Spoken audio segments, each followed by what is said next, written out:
Hello guys, Crispy here, welcome back to another video. In this one, my friends, I'm gonna be testing a GeForce RTX 4060 8GB GPU in Dying Light 1 and 2.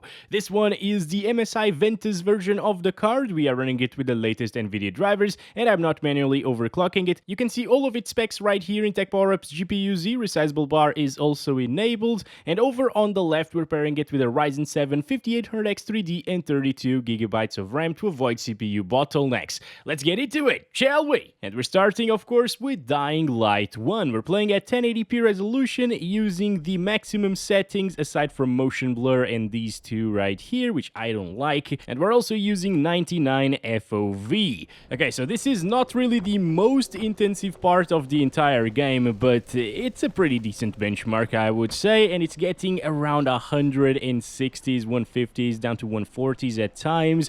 It's extremely smooth, just like old times, okay, because this is a 2015 game, so of course, oh my god, it won't really stutter like crazy like the newer games do, so that's absolutely amazing. And this is a high refresh rate experience as well. I can definitely feel that. It's set to 120 Hz now on the capture card, and it just feels amazing, guys. Look at this. Even hitting the zombies for the first time, it doesn't stutter. Anyway, over in the forest areas like this one, it actually drops a little bit. You saw like 110s basically, but it's still pretty damn smooth. Like, this is amazing. Alright, let's stop it there. 149 FPS average with 94 1% lows at 1080p resolution, which is the targeted res for this GPU, is what we get. Now, to change the resolution in this game, it's pretty weird. You actually gotta restart it. So that's what I'm gonna try to do, and we're gonna test it out next at 1440p. Here we go, 2560 by 1440, using exactly the same settings, and let's get back to the game. Alright, here we are getting 100 plus FPS still. That's pretty decent. I guess it's gonna drop into the 90s or maybe 80s when we get to the foresty area, but so far so good. It's already dropping into the 90s, okay. As Nvidia says, this GPU is meant for 1080p gaming, but in older titles, it can actually do 1440p just fine, obviously, you know. VRAM usage is still under control at 5 GB of usage right there, so the 8 gigs aren't a problem. They shouldn't be, of course, in a 2015 title again. Yeah, once again, for an RTX 4050, it's pretty, 4060, it's pretty alright. Yes, it's okay, you know, it's not really that high refresh rate of an experience anymore, but it still feels great. What the hell is wrong with the weapon? It's like he isn't even swinging it.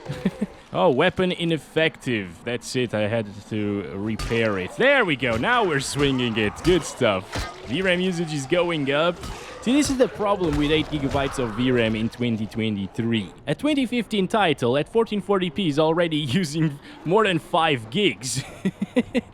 So putting 8 GB on a mid-range product, I think, is just completely dumb in 2023, honestly. These GPUs need to drop in price, and the rumors are saying that the 4060 Ti especially will drop in price whenever AMD comes out with their newer RX 7700 and 7800 GPUs, because, you know, those will probably have a decent enough amount of VRAM, unlike these. So these will definitely need to drop, I hope. Oh, Assassin's Creed vibes right here, my friends. Oh, yes. So yeah, that's the performance of the RTX 4060 here at 1440p. Let's bump it up to 4K just to see it for a little bit. This is definitely not gonna be good because it's already dropped into the 70s here, but I'm still curious. Okay, here we go, 3840 by 2160 is now the resolution, using the maximum settings once again, aside from these three. Alright, here we go, just under 60 frames per second. That's a little bit rougher now, you know, playing a first-person game at 50-ish frames, or like 40-ish frames when we see some foliage. It's not gonna be that amazing. It's still playable, though, and at least it does not stutter whatsoever. Come on, couldn't you just grab that crap? I need to press and hold, okay. That's it. Oh, damn it. Alright, even here, it's already dropping into the 40s. Look at that. Mid-40s is what we're seeing on the 1% lows, and the 1% lows are pretty accurate here at 4K, actually. But look at the amount of particles and the dynamic foliage and everything, the wind. It's looking pretty good, this game, even in 2023. Let's go this way to the vegetation part. There we go, dropping into the 40s once again, low 50s. Not a problem still. I mean, I could still enjoy the game like this. It's decent. I have played many titles back in the days at like 30 frames per second or 35 locked, for example, which is a decent bump over 30 locked, by the way.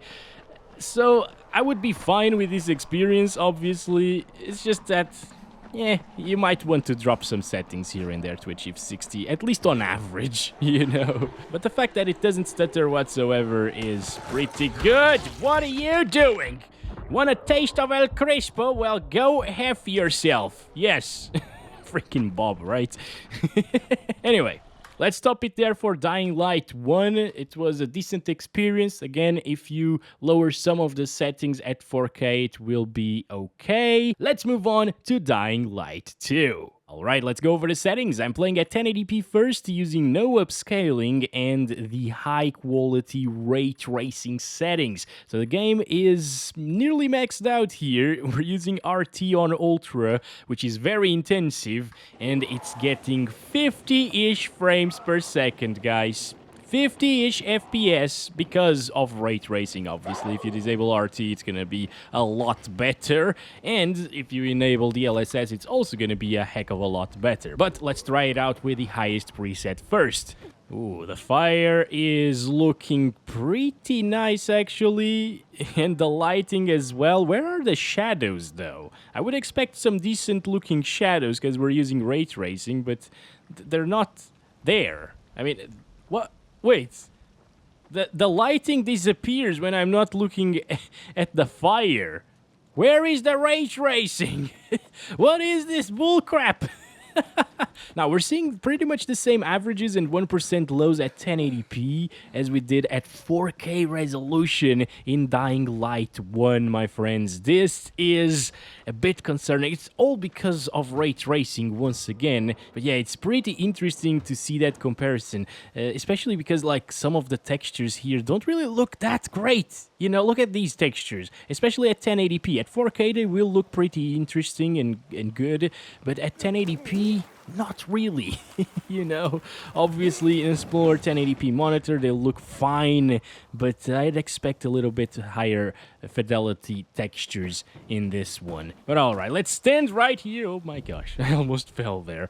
Let's stand here, stop counting the FPS, 55 average, 46, 1% lows. That's so similar to 4K in the previous game.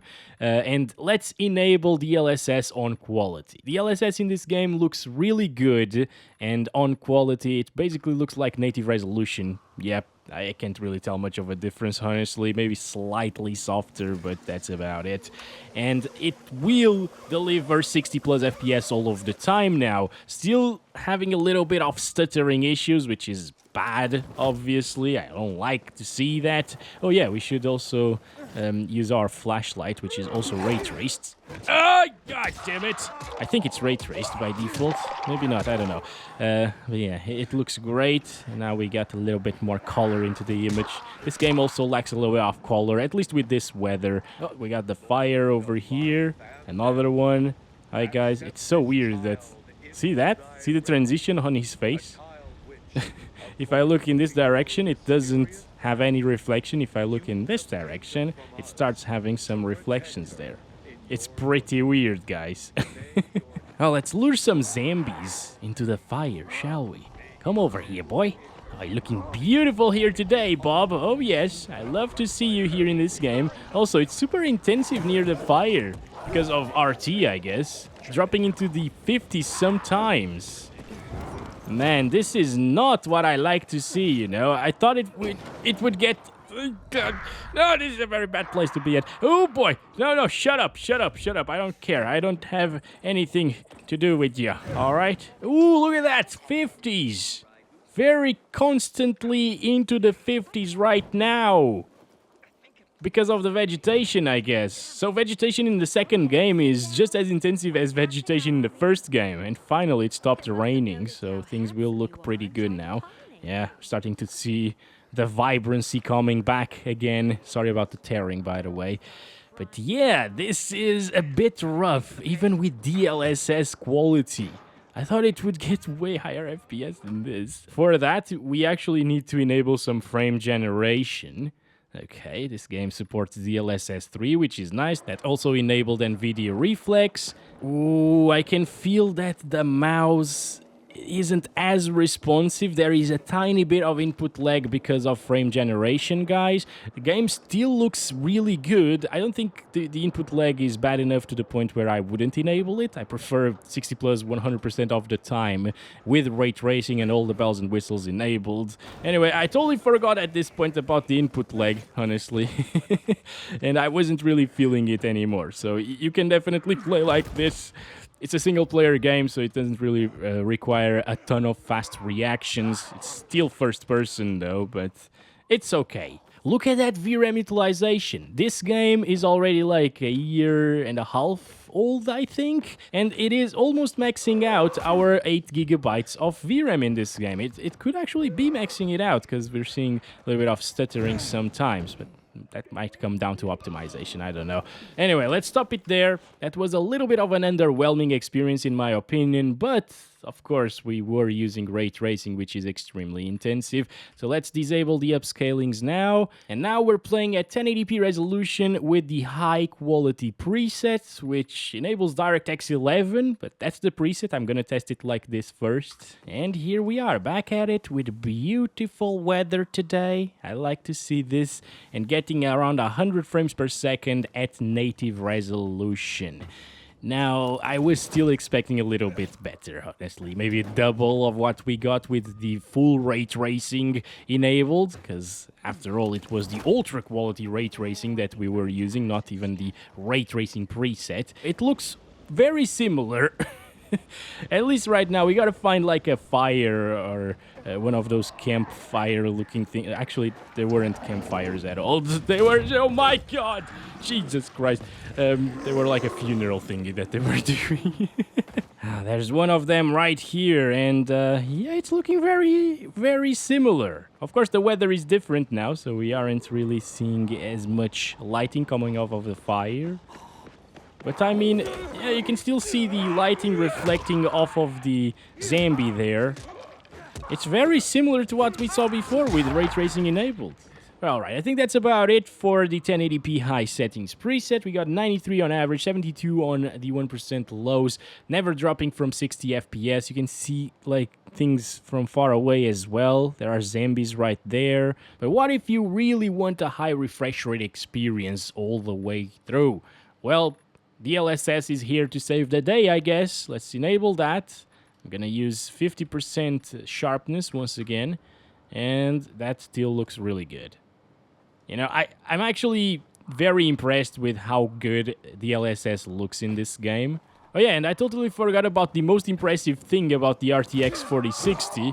The power consumption is extremely low. 110 to 115 watts of power is what we've been seeing here today. Even with ray tracing enabled, with those RT cores, it sips power basically. That's the main advantage of the RTX 4060 and the 4060 Ti as well. Anyway, hello guys. How are you going? I'm gonna kill you bastards. No, no, no, do not fight me. Do not dare. Alright, it's all good. It's all good. I got a really nice weapon here. I like it. Come on. Alright, pretty hard to slash into zombies though. Overall, GPU usage is still nearly maxed out most of the time, so that's fine. I think in DirectX 12 it would be a little bit higher utilized though. Still keeping the high settings preset, but just changing the API. Let's stop it there, 120 FPS average. That's pretty good, but it's still not true high refresh rate experience all of the time, right? think it might have changed to DX12 because frame generation requires that API. Okay, so this is 1080p now with DLSS quality, DLSS frame generation also enabled, and the high settings preset. I enabled asynchronous compute as well, which increases FPS by a little bit. And yeah, this is it. Let's try it out like this. Seems like it's getting around the same FPS as the X11 without frame generation enabled. That's pretty weird, guys. Right? Like, it's getting 90s over here, 100 sometimes. Granted, this is an area with a lot of vegetation, so it's intensive. But I expected a big jump in FPS. It seems like the X12 is just that much more intensive than the X11 in this game. Come on, get up there. All right, let's go this way. There it is. Very nice parkour. I don't even know how he can do that stuff, but okay. Let's go over here. It's pretty smooth, actually, right now with frame generation enabled. But it won't fix everything when it comes to stuttering, all right? I have actually already played for a little bit without asynchronous compute on. I forgot to turn it off because the game didn't turn it on automatically previously. And I still saw some major spikes here and there in the frame time graph. So let's turn off frame generation and DLSS, save that. So I'm going to enable DX11 again. I'm going to set it to the high quality preset, which enables DX11 again. And we're going to test higher resolutions next. Let's go up to 2560 by 1440. And with this resolution and high settings preset, DX11, it is in the 50s. I was so much looking forward to the mid-range of the 40 series after seeing what the 4090 could do over a 3090 Ti. It's like 60% faster than that card and also more efficient. But now what we get here is a very efficient GPU, yes, but that can't really do 1440p properly in 2023. And this is not even maxed out settings. Again, we don't have any ray tracing enabled. Of course, enabling ray tracing here at 1440 would give us like 30-40 frames per second, and that wouldn't really be playable in a first-person game, even though it's single player. I think like 40 plus is what you should get in this game. Anyway, once again, DLSS in this game looks almost like native resolution. So at least there's that. You don't really lose much by enabling this option here. And now we're well above 60 frames per second, 70s. 1% lows are a little bit weird there. The stutters are happening slightly again, but locking the FPS will get rid of them. So just lock your FPS to 60, I think. It's gonna become a pretty stable experience. Hello guys, how's it going? Should we fight each other? There we go. All right, goodbye, Bobs. Jeez, that was fast. I am a beast in this game. Holy crap, a Bob killer. I'm gonna try to go up to the top of this building. Interestingly, looking at the city from above, in a lot of titles, it drops your FPS like crazy, but in this one, it gets you more FPS than down there. As you can see, 80s. Sometimes it even goes up to 90 FPS. So that's it. 1440p high settings works quite well as long as you use some DLSS. Let's disable DLSS now, play it at 4K resolution, and that's gonna be it, my friends. This is gonna wreck our 4060. Oh boy, look at that. It drops from 30 frames per second. On top of the building as well. Down there it would get even lower FPS, as you know already. So, yeah, not great. I can barely move like this. 30 FPS is way too little for this, but it looks extremely detailed now. So DLSS quality should give us a good bump in performance. I'm expecting like 50. Yep, there we go. 50-something FPS now. So now it's playable, but it's not ideal. Once again, it's around what we got with Raytracing, right? Maybe a little bit lower than ray tracing at 1080p native resolution. Bye, guys! See the fire effects, once again, the lighting and stuff, still looking very similar to the RT stuff. If you are playing at 4K with a 4060, first of all, you should probably downgrade your monitor. But if you really want to play at 4K, DLSS is a must, and it still looks pretty much the same. Let's see balanced DLSS here at 4K res. Can we get 60s? Yes, we can. It's touching 60 FPS, but it's not 60 plus all of the time. Still, if it manages a 60 FPS average experience, I think it's a pretty nice win, since balanced DLSS still looks super similar to quality DLSS, which looked super similar to native resolution. So this is another very good way to play this. And I can barely tell the difference between native and DLSS quality or balanced in this particular title. So that is awesome. That means that if you have a 27-inch, 28-inch, 32-inch monitor, anything lower size than 42 inches, which will have insane PPI, it will look basically the same. Definitely enable DLSS in this one, guys. Performance DLSS here with 4K high settings should be good to put us above 60 on average finally, and so far it's actually 60 plus all of the time, which is very good. Alright, oh yeah, I'm forgetting the flashlight, but it's not ray traced, so it's not gonna drop our FPS this time around. Oh boy, oh boy. But look at that, even here, around this foliagey area, okay, it's dropping into the high 50s. That's not bad. That means that everywhere else it should get 60 plus. Mostly, at least. Got some fire effects right here, not dropping our FPS at all. I mean, if you are playing at 4K, I think we've found the perfect settings here. It's not gonna be buttery smooth. It's still gonna drop into the 50s from time to time, as you can see. But it looks absolutely great. The averages are above 60. And I wouldn't drop it to ultra performance DLSS for sure. Then it's gonna look pretty bad. This is the lowest I'd go in terms of DLSS. That's been it for this one. Thank you very much for watching. Don't forget to like and subscribe if you haven't already. And I'll catch you in the next one very soon. As always, I'm gonna die. Because we haven't died today. How come I haven't died today? See you in the next one. Love you all. Bye-bye.